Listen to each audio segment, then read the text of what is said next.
The Teen Phantom Part 34 in audio. I smile at Ben. Were you half dead, too? Ben smiles back when he speaks. I was about 99% dead. It is strange how Ben seems so relaxed and turns his head toward Charlotte when he smiles and speaks to her. When Charlotte has a hold of his hand, it is as though his eyes were working well. He senses close objects and he seems sure-footed. Swan visited me every day I was in the hospital, and she called me many times after I was out. She really tried hard to get me to have courage to start a new life, but I would not let her get through to me. Then they called her father on some sort of a secret mission and she had to leave the country.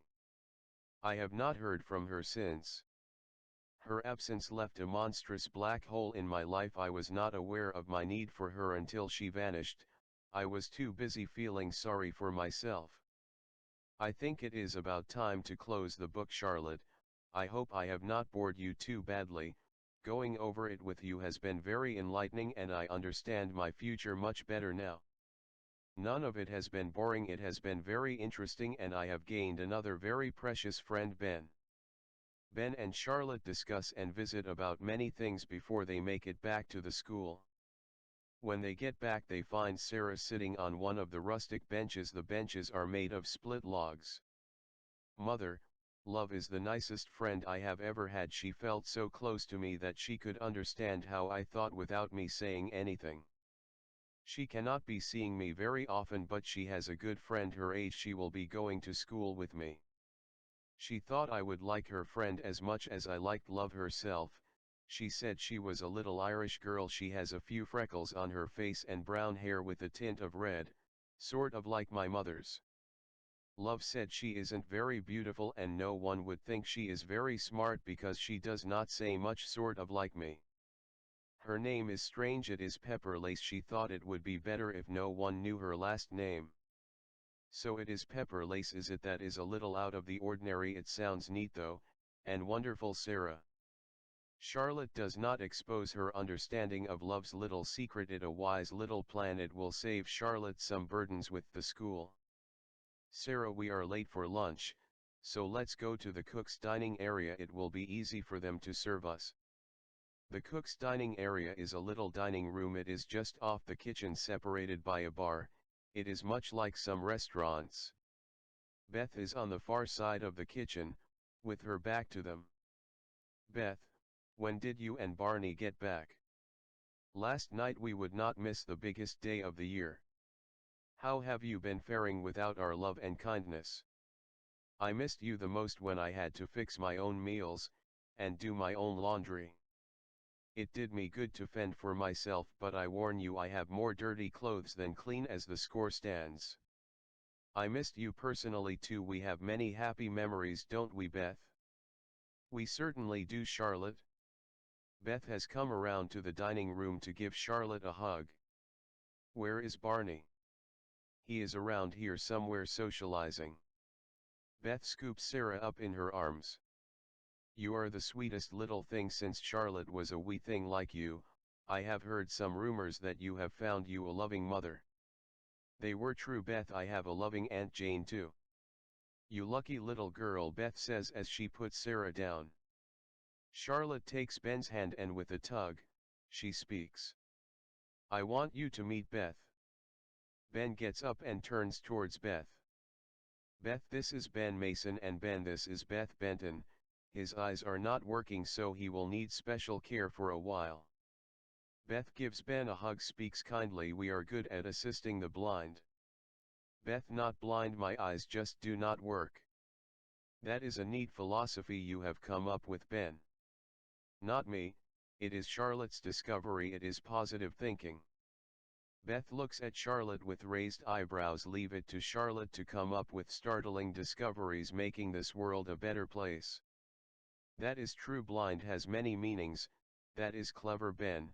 In some ways you do see much better than some people with working eyes do. I have never thought of that, Charlotte. Beth, could I have an energy drink? I am not hungry and it would give the nutrition I need and double the grass. One energy drink coming right up. Sarah, would you stay with Ben and assisting him in the things he needs? I really should be taking care of some things. I would enjoy assisting Ben. I could even read to him maybe the news or anything he would like to hear. Would you mind my little girl's assistance, Ben? That would be great, Charlotte. And he turns to Sarah. Sarah, you really can read the news. I can read you anything you want to hear, Ben. I read a lot. It is the only way to learn fast. If you do not like to read, you do not like to learn. Is that so, Sarah? I will be better than a seeing eye dog because they cannot read. We will both learn that way. I will not be wasting my time. For a 6-year-old, you really have it together, don't you? I am almost 7, Ben, and Mother and Aunt Jane really know how to teach. Can you type very well, Ben? Yes, it is one of my best skills. I don't need my eyes for that. We could be a great news team then. I could take the pictures and be your eyes telling you what I see. You could even tell me what to look for, then you could write the article. You are as clever as your mother, Sarah. You are really into photography too, are you? I am very much into it. I have the best cameras money can buy. With one no one will know I have taken the picture. Charlotte takes in her little girl's master plan. You two don't need me. It seems as if you have everything figured out. I will arrange for your transportation, then the two of you can cover that story for me, the one I mentioned to you when we were on the trail. You are speaking of Tara Ami's show? Are you serious, Charlotte? Is this what you had planned? No, I had not thought of it, and if the two of you would like, you could start when you get finished with your lunch. You can cover the tours and interview the people that have come. You may even like to interview your parents. Sarah does have the best professional cameras that I could find. Take your time eating, there is plenty of time. I must go now. I will see you two later. On Charlotte's way to the rec hall, she meets a lady coming from the parking lot as if she had just arrived. Are you just getting in? No, but we have not been here long. We could not make it to the lecture and lunch. We did listen to the recording. You are not too late for lunch. I will take you to the cook's dining room. You will be served just like in a restaurant. I am Sasha Charlotte Chapman, most call me Charlotte. Chapman, is Herbert your father? Yes, he is my father. The lady is very ecstatic. You are the little girl we heard on the recording. Then, you were speaking to some parents that had a problem with their son and to that lawyer. Yes, it may have been me. I am sorry for my poor manners. I am Dorothy Bloom. Dorothy sees Charlotte's shocked expression. What's wrong, hun? Oh, nothing. Your name just brought to mind another Bloom family. They moved out of the country a while back.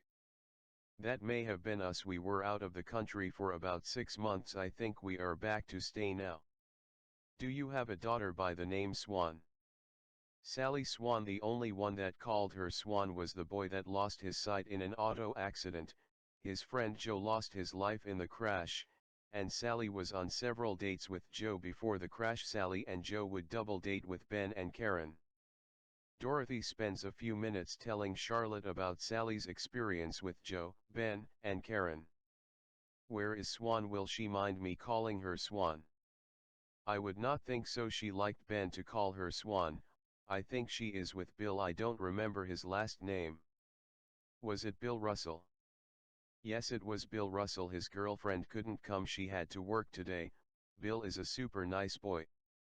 Yes, he is that, and more. Let us find Swan and your husband, and I will take you all over to get you something to eat. That would be very kind of you. When they enter the foyer of the auditorium, they find Bill, Vanessa, and Swan at one of the little tables, drinking tea and talking.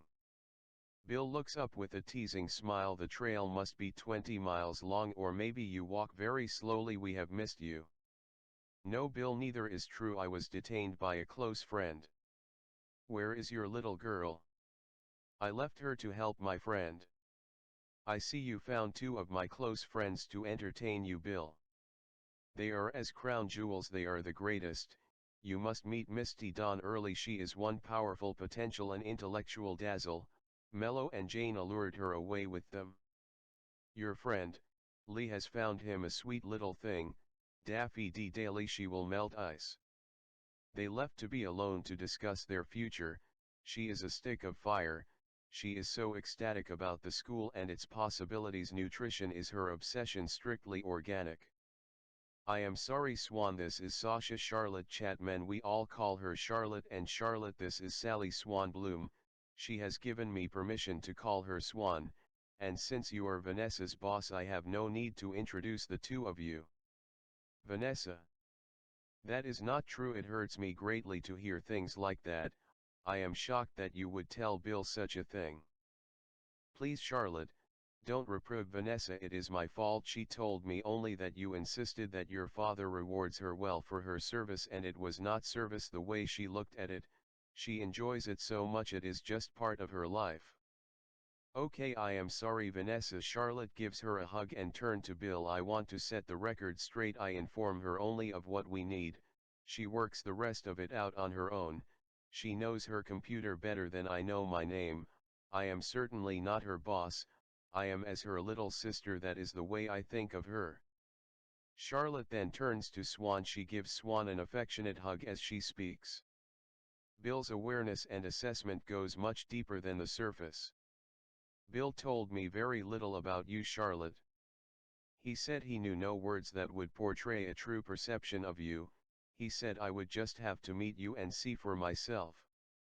Bill, I need to take this family to the cook's dining room. Swan speaks resolutely. My father will not want anything. Someone already got him a sandwich and tea. He said it was all he wanted. Let's get you two over to the dining room then. Bill, we will be speaking to you and Vanessa later. On the way to the dining room, Swan ends their chat with her experience with Ben. It was really an awful thing that happened to Ben. If he only knew what a wonderful life he could have. He needs to turn the page and start writing again. He can write it just as he would like it. He has no limits. When they get to the dining room, Ben and Sarah are gone. Charlotte, you just missed them. I hope they do not have stomach aches. They wolfed down their food as if it had legs and was trying to get away. I have never seen two kids that were so hyped up about their future. That little girl of yours gave that young fellow a reason to live life with a purpose. That little thing is enough like you to be your own flesh and blood, Charlotte. If they are that happy, their stomachs will work well. I am sorry to bother you, Beth. These friends of mine need something to eat. That is what I am here for, Charlotte. Beth, this is Dorothy Bloom, and Dorothy, this is Beth Benton, and Dorothy's daughter Sally Swan Bloom. Charlotte begins her discussion with Swan again. What were Ben's top priorities in life? I don't know, as I could say I know he is a nature lover. The times Karen was not free for some of the weekends, on vacation with her parents, or she was babysitting some weekends, the three of us would go to the high country and camp out. Those were the good times. When the three of us would go, we had the most wonderful time. Joe was so kind. At first he didn't enjoy it that much, but it grew on him. He said he enjoyed me more because I was so happy, and it was true. He knew Ben and I both soaked in the wonderful atmosphere of the forest. He trusted Ben and me.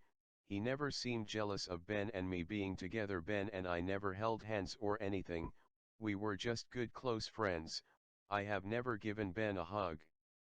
We would be up on a high peak overlooking the forest, sitting on a rock or a log, and Joe would say, I am going to leave you two. You can soak in the paradise of this majestic forest. I am going to have me a nap. I am going back to camp and sleep. Ben and I would sit or stroll through the forest for hours. Ben is really into nature. At those times he was so emotionally and dramatically into it, he would transform it into a paradise.